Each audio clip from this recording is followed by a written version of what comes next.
by our faith, by our religion, and by our rites of worship, and by our church.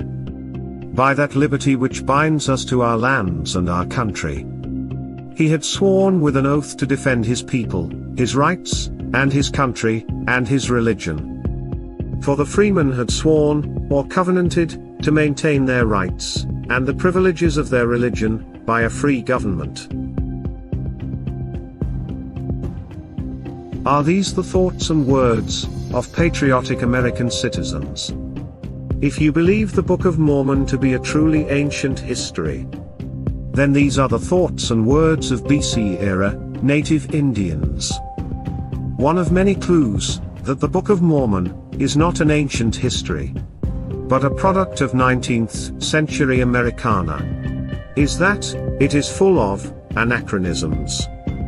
Its anachronisms are varied objects, concepts and language that are simply out of place for the book's alleged time period. In this segment, we will examine a selection of linguistic anachronisms. For millennia, Hebrew was the language of Israel.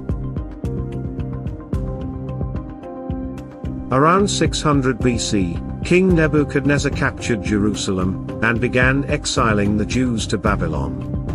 While in captivity, Israel was exposed to Aramaic, a bridge language used by many nations in the region, including the Babylonians.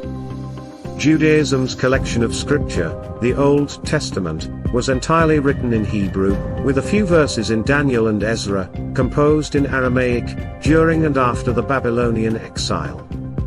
The Hebrew-Aramaic Old Testament is called the Masoretic text.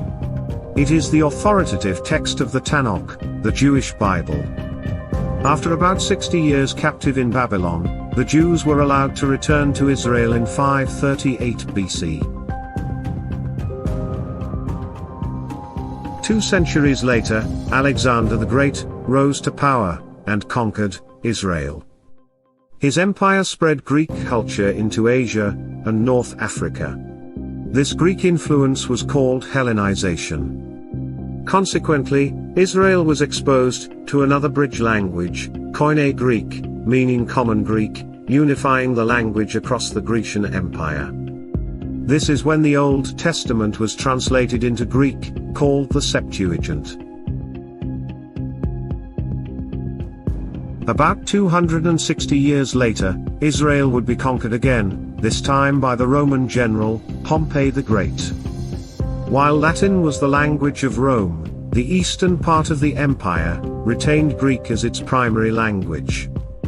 This is why the Christian scriptures, collected as the New Testament, were composed in Greek, with some Latin influences. Thus in the New Testament, we read of Latin names such as Pontius Pilate, Caesar Augustus, and Porcius Festus.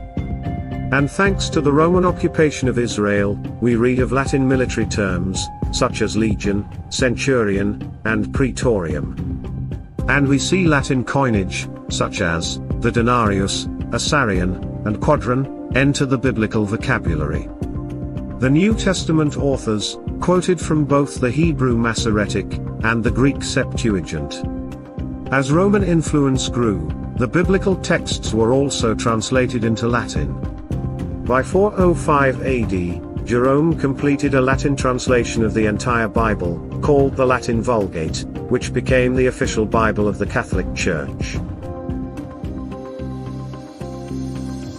Meanwhile, back in the Book of Mormon story, the Nephites missed all of this, as they fled for the New World. They escaped exile to Babylon. And by the time of the Greek and Roman empires, the Nephites had been in the New World for hundreds of years. Separated by centuries and oceans, we would not expect to see Greek or Latin concepts and words in the Book of Mormon. Yet, conspicuously, we do find Greek and Latin throughout the book. For instance, the author of the Book of Mormon story has Jesus tell the New World inhabitants that he is the, quote, beginning and the end. He has his Jesus conspicuously cite the first and last letters of the Greek alphabet to bolster his point. 630 years after leaving Jerusalem, we read of a Nephite with a Greek name, Timothy. Apostle is a Greek title, given to the 12, by Jesus Christ, around 34 AD. It is not used in the Hebrew Old Testament. Oddly, in the Book of Mormon, Nephites speak of the 12 apostles, 600 years before they were commissioned. Further dating itself as a modern work, is the book's use of the Greek word Christ. Christ is the Greek word for the Hebrew Messiah, meaning the Anointed One. This is why we only see Messiah, and never Christ, in the Hebrew Old Testament. And why we only see Christ in the Greek New Testament, except in the 2 times it uses Messiah. It actually explains the translation.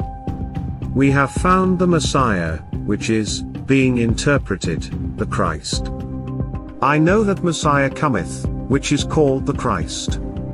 The author of the Book of Mormon was oblivious to this distinction. His Nephites correctly use Messiah 32 times. But they use the Greek Christ 186 times, in its BC era alone. Furthermore, they speak of Jesus Christ, by name, a remarkable 2,000 years before he was ever born. Even the concept of the Antichrist, first introduced in 90 AD by Apostle John, found its way into the Book of Mormon's story. 100 years before Jesus was ever called the Christ. Also in the story, non-Greek speaking Nephites call believers Christians. 100 years before the title was invented. The English word Bible comes from the Latin Biblia. It was around 237 AD, when the scriptures were first called Ta Biblia. This is why the Bible never refers to itself as the Bible, as that title was a later development.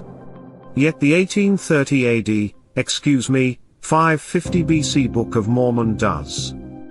Not only does the Book of Mormon mention the Bible by name, nearly 8 centuries before it was ever called the Bible, but it even challenges the doctrine of biblical sufficiency. Many of the Gentiles shall say, a Bible. A Bible. We have got a Bible, and there cannot be any more Bible. Because, that ye have a Bible, ye need not suppose, that it contains all my words. How convenient, that a book, claiming to be scripture, teaches that the Bible does not contain all scripture. Ironically, Joseph Smith admitted there was no Greek or Latin on the plates that he allegedly translated to produce his Book of Mormon story. Joseph said, "There was no Greek or Latin upon the plates, from which I, through the grace of God, translated the Book of Mormon." The author of the Book of Mormon's story failed to consider etymology when he tried to pass it off as ancient history. This explains why his Hebrew-speaking Nephites use the French adieu and the Persian word scimitar, a curved sword, invented over a millennium after the Nephites left for the New World. While this video is certainly not exhaustive, these examples clearly prove that the Book of Mormon is not the ancient scripture it claims to be. Get your copy at mormonhandbook.com.